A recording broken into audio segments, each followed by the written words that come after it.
I got hired to build a leprechaun house. Ah.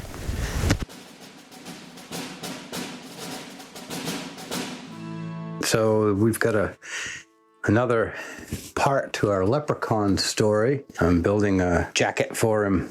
It's all nice wool.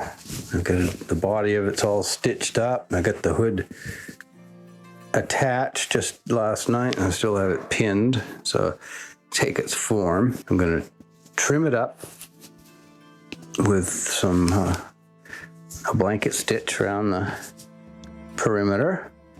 It's got a nice long hood and little tassels. I'll probably make some silver buttons. And this is going to hang on a peg inside the leprechaun house.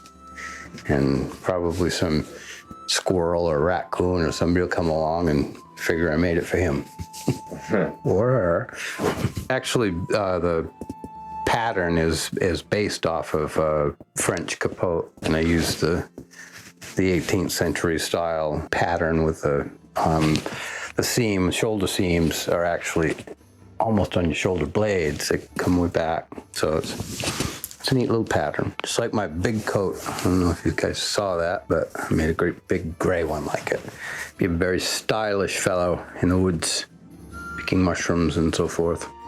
This is his front door. It's going to be a large front door for a little fellow who'll be about this tall. But it's a grand place we're building. Almost a mansion, leprechaun mansion.